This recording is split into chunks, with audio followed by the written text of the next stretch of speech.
અરે જાનુ આયા તો હો આ રૂમમાં કોઈ બેઠું નથી તોય પંખો ચાલુ. હા પણ યાર મને સમજાઈ ગયું. તને એમ હશે ને કે હું કામેથી આવું છું, લિફ્ટમાં ચડતો હોય છું એટલે આ પંખો તે અગાઉથી ચાલુ કરી દીધો કે આવીને હું બેહું ને પવન ખાવ એમ છે ને તને. ભલે ને હું કલાક મોડો આવું, નસીબદાર છું કે તું મને મળી.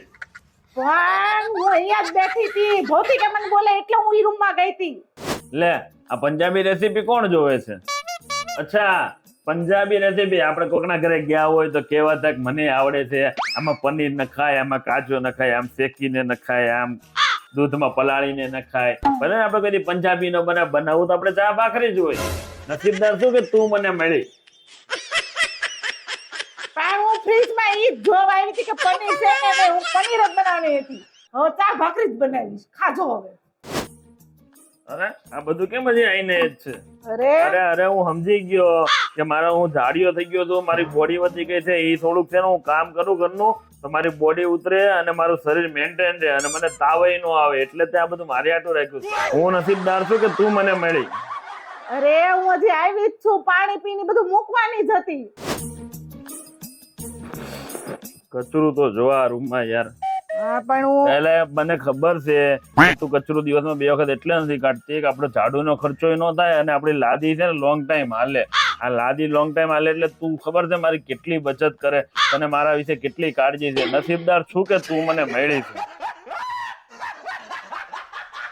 પણ રૂમાલ ઘડી કરીને કચરો કાઢવાની જ હતી. એટલે બપોરના વાસણ હજી મૂક્યા નથી લાગતા. હા પણ હું આ હું સમજી ગયો કે આ વાસણ બપોરના અત્યારથી નીતરે. હવે એને છે ને ગાભો ન મારવો પડે એટલે વાસણ ઓછા ઘસાય અને છે ને આપણી વાસણની પૈસાની બધી બચત થાય. નસીબદાર છું કે તું મને મળી. પણ છોકરાનો આવવાનો ટાઈમ થઈ ગયો એટલે હું ચા મૂકીને કામ કરવાની જ હતી.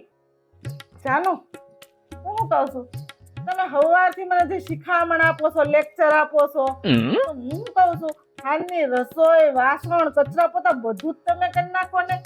તમે જે કામ કરશો ને એ હું કામ કરતો તમને જોઈશ અને એ જોઈને હું તમારી પાસેથી શીખીશ. વિચારો ખરો તો હું તમારી પાસે શીખીશ તો હું બહાર કોકને કેવા થાય કે હું ભાગ્યશાળી છું કે તમે મને મળ્યા. तेरा तो गेम बजाना पड़ेगा. 2 hours later. જાનો સવાલ પૂછું? નહીં શાંતિથી બેહવા દે. પૂછવા દે ને. સારું પૂછ. સામે તું શાંતિ નહીં રાખ. તમે મને લગ્ન પહેલા મળવા આવતા હતા ને ત્યારે તમે આમ ખીલેલા ખીલેલા લાગતા. આ હવે કેમ મુરઝાઈ ગયા? એની પાછળ એક લાંબી કહાની છે પણ હું તને શોર્ટમાં કહું. એક અભય નામનો માણસ હતો. એક વાર એટલે બધાના ઘરમાં એક અભય હોય જ, બરાબર. એને એક માણસ મળ્યો. એને કીધું તમારે મારે એને નોકરી કરવી છે. એમ અભય કેવો ખબર, ભય વગરનો નીડર. કે આ નોકરી તો કરવાની છે ને, પૈસા મળે એટલે કે આપણે નોકરી કરીએ.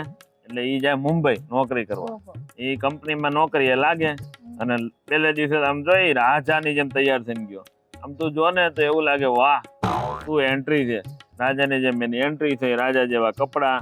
પછી ધીમે ધીમે મહિનો છે તો અભયને ખબર પડી કે દર મહિને પગાર આવે ને તો કંપની પીએફ કાપું છું, ટેક્સ કાપું છું, તમારા નામની બચત કરું છું, એમ કરીને લઈ લે.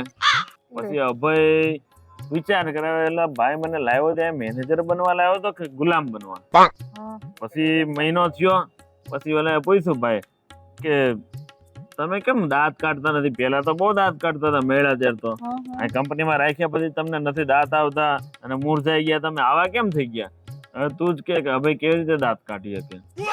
આ બધું તમે મને સંભળાવવા માંગો છો ને? આ 2 કલાક પહેલા જે લપ થઈ આ તમે એનો બદલો લ્યો છો ને? એવું નથી. એવું જ છે. ના ના હવે તમે મને ગાંડી સમજો છો, મને બધી ખબર પડે છે. આ એવી રીતે મને સંભળાવો છો.